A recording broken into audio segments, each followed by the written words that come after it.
gostaria de agradecer ao Unesme pelo convite. É um prazer estar aqui, dividindo a fala com a Maíra, né, que me lembrou agora há pouco que foi minha aluna numa disciplina da pós.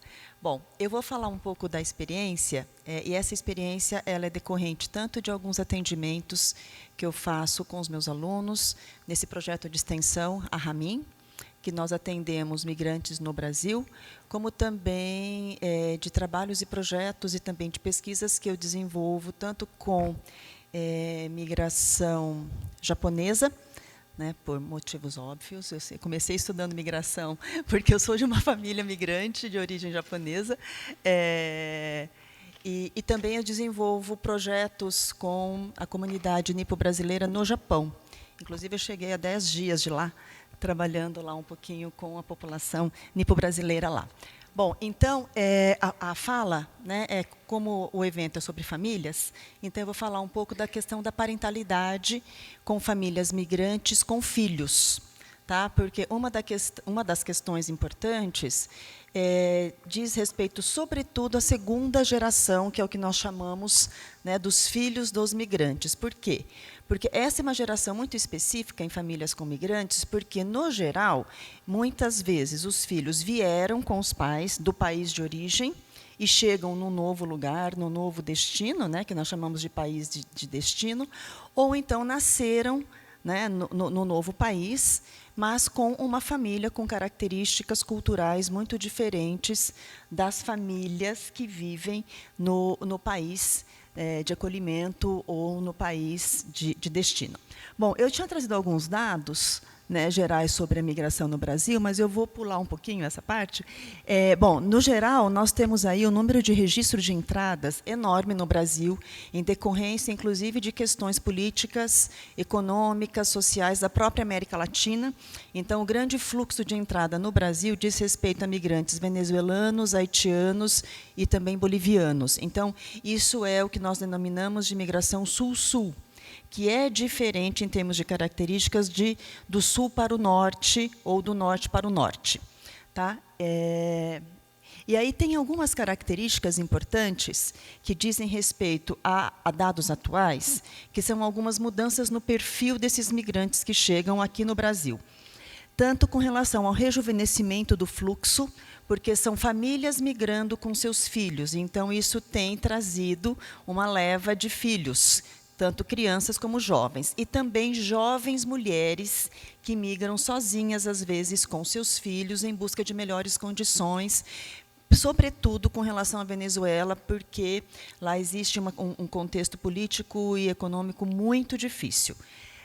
Além disso, bom, em decorrência a isso, crianças e adolescentes é uma população que nós já estudamos como sendo uma população vulnerável, porque eles necessitam de políticas públicas muito específicas, sobretudo educação e saúde.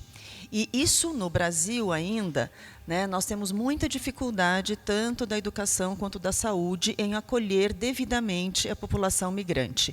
E isso recai em sofrimento psíquico, vamos dizer assim, a mais, além daqueles que eles irão sofrer em decorrência do próprio deslocamento e da mudança de local. Bom, uma das principais questões que eu tenho estudado, né, com relação a movimentos migratórios é o que nós chamamos de perdas dos referenciais identitários. Por quê? Sobretudo pensando em família, né, a família ela tem um lugar de origem que remete à sua cultura de origem e também à sua história genealógica de origem. As famílias migrantes, quando migram, elas perdem todos esses referenciais. Tá? E isso não é uma questão menor, por quê? Se nós pensarmos numa das funções da família, que eu vou falar daqui a pouco, que é a transmissão psíquica, a família migrante se depara com uma questão, em decorrência dessa perda, né, de ter que, por exemplo, escolher conscientemente como ela vai educar os seus filhos. Por exemplo, língua, tradições e costumes, alimentação, datas comemorativas, que quando nós não perdemos os nossos referenciais, ninguém pensa nisso. Né? Esse tipo de questão só é colocada quando, de fato, nós perdemos esta referência que não é mais coincidente com a referência local. Então, as famílias migrantes têm essa diferença. Elas têm uma cultura própria, no espaço intrafamiliar, que não é coincidente com o espaço externo ou transubjetivo, o que exige, então, um processo de negociação muito intensa. Por quê? Quando temos filhos, os filhos vão para as escolas. E as escolas estão inseridas na questão, né, do contexto cultural do local, que é isso que eu estou dizendo que não coincide com a cultura que a família tem da sua origem e que, na verdade, todas as famílias migrantes, dentro de casa, isso sempre fica muito claro em todos os atendimentos, que língua elas falam em casa? A língua de origem. Por quê? Porque isso vai incidir sobre o contrato narcísico. Os pais precisam educar os filhos de acordo com aquilo que faça reconhecer os filhos como sendo seus filhos.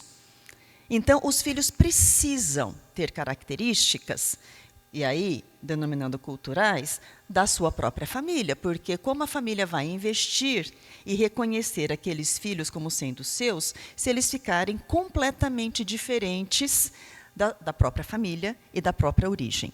Tá? Então, a perda das marcas, né, identitárias são, na verdade, marcas simbólicas da família, porque a cultura, né, é, na verdade, um grande sistema de códigos simbólicos e culturais que remete a uma série de aspectos e questões que nos constitui identitariamente. Bom, em decorrência, então, dessas separações e de inúmeras perdas, e aqui eu vou me referir principalmente às perdas simbólicas do campo cultural, né, essas famílias são atravessadas por sofrimento psíquico intenso, né, inclusive as crianças, que depois eu vou mostrar alguns desenhos das crianças rapidamente. Bom, e aí eu trabalho... Nossa, ficou super pequena a letra. Eu trabalho com um conceito desenvolvido pelo René Caes, no livro dele Diferença Cultural, que é justamente diferença cultural. Ele acrescenta as duas diferenças, né, já colocadas pela psicanálise, que é a diferença entre humano e não humano, e a diferença sexual e no que diz respeito à questão geracional, ele acrescenta a diferença cultural como também sendo estruturante do psiquismo e, portanto, como uma marca extremamente importante, né, para a organização psíquica das pessoas. Inclusive porque o Caes também fazia alguns grupos multiétnicos, né, e cada um falava na sua língua. Então, ele trabalha muito essa questão da diferença cultural. A diferença cultural é, inclusive, estruturante porque ela faz parte da configuração daquilo que nós chamamos em psicanálise de alteridade.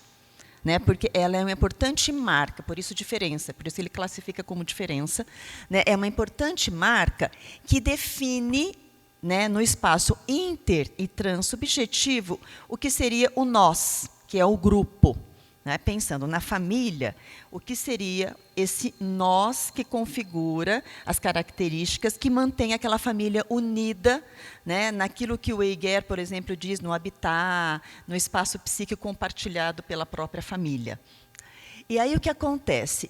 Também, se a diferença cultural colabora para definir um nós, concomitantemente, ela também contribui para constituir aqueles que não fazem parte deste grupo por identificação, que seriam, então, considerados os estrangeiros ou os diferentes, né, que o Freud trabalhou naquela ideia do narcisismo das pequenas diferenças. Inclusive, né, isso também gera um tipo de pacto específico, pensando aí nos conceitos de alianças inconscientes desenvolvido pelo Caes, porque, inclusive, isso é a origem das xenofobias.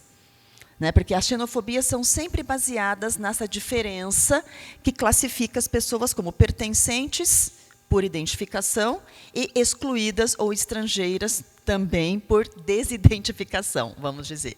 Né? Então, isso altera, inclusive, o modo como as pessoas são recebidas ou não recebidas nos grupos.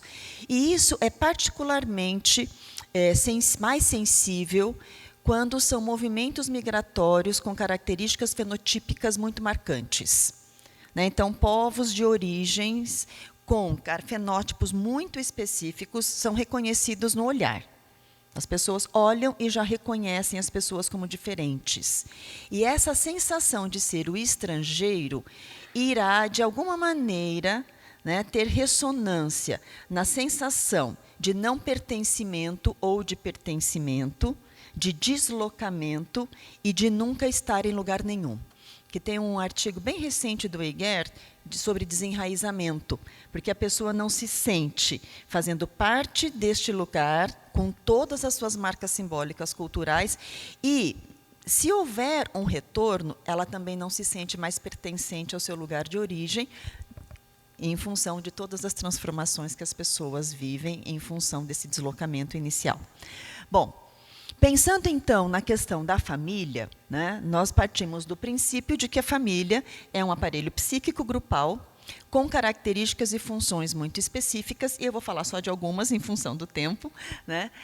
Mas o que acontece? A família tem uma origem genealógica em comum que, na verdade, está muito relacionada com essa questão da cultura, né, porque nessa origem em comum nós temos os mitos, os rituais, né, toda a parte de valores, religiões, etc., que, na verdade, perfazem aquilo que o Caes chamou de cultura.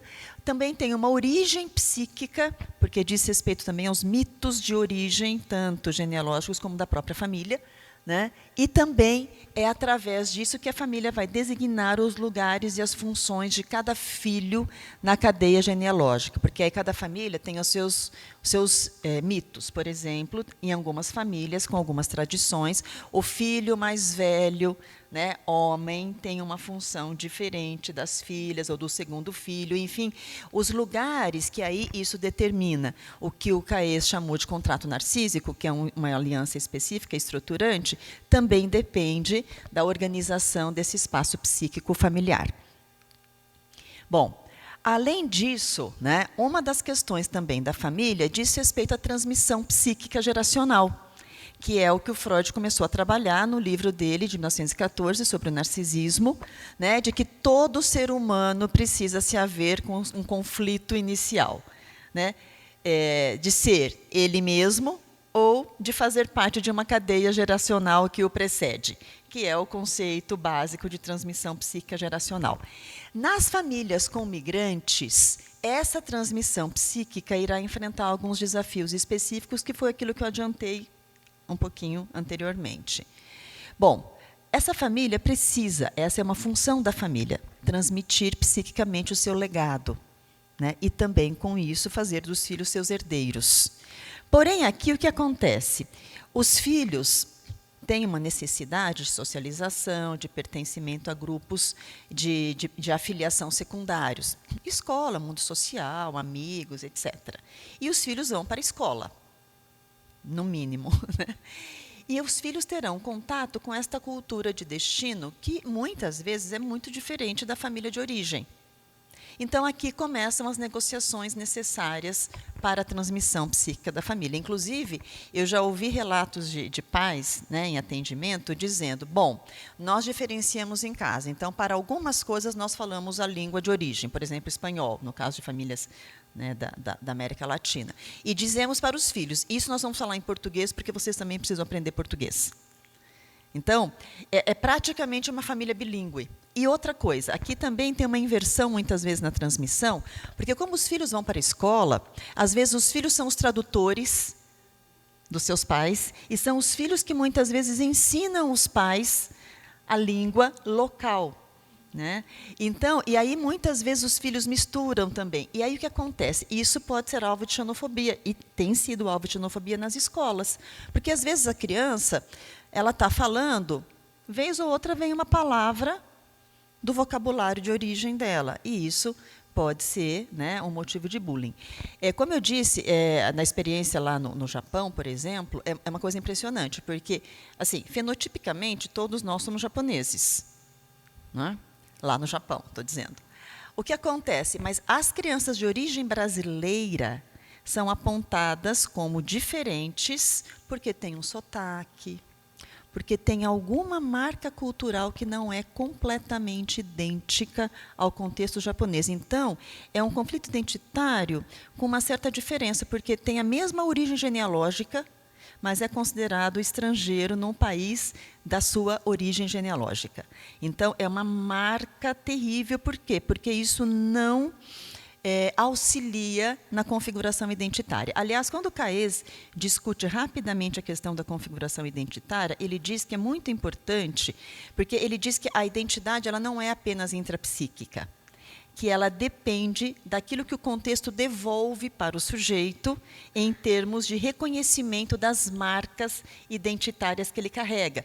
Então, o que acontece? Nas famílias migrantes, o contexto não confirma se o sujeito é brasileiro, se o sujeito é japonês, qual a origem. Pelo contrário, o contexto devolve que ele é diferente. Então, isso altera todo o processo de fixação das pessoas e de pertencimento das pessoas a um dado lugar. Então, o que acontece aqui? Aqui nós podemos ter conflitos geracionais, né, decorrentes dessa negociação, e também, inclusive, alterações do contrato narcísico. Porque, veja, uma coisa são os filhos que vieram e acompanharam os pais, que nasceram no lugar de origem. Uma outra coisa é o filho que nasce no país, porque ele já será alfabetizado, desde, às vezes, a educação infantil, num outro contexto. Então, o esforço dos pais na educação dos filhos é diferente entre os próprios filhos.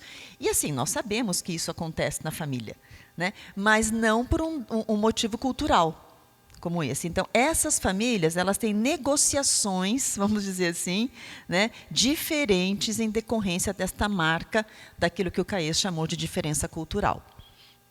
Inclusive, tem um relato de uma mãe venezuelana que veio numa situação de refúgio, então ela precisava vir muito rapidamente com seus filhos, porque senão perde esse direito, tem que ser muito rápida essa migração. E ela disse que, na pressa de pegar o que ela poderia trazer ou não, porque também tem isso, a travessia aqui do Cone Sul é muito sofrida, porque geralmente eles vêm de ônibus terrestre, atravessando a fronteira com o Amazonas ou Roraima, que é uma situação extremamente precária, perigosa, muito difícil, tanto que, nos atendimentos, o processo de travessia demora muito para emergir nos atendimentos, justamente em decorrência do sofrimento que é essa travessia. E aí ela dizia assim, bom, mas na pressa eu procurei o meu livrinho, eu não lembro o nome do livrinho, mas seria mais ou menos o correspondente a Caminho Suave, vocês lembram?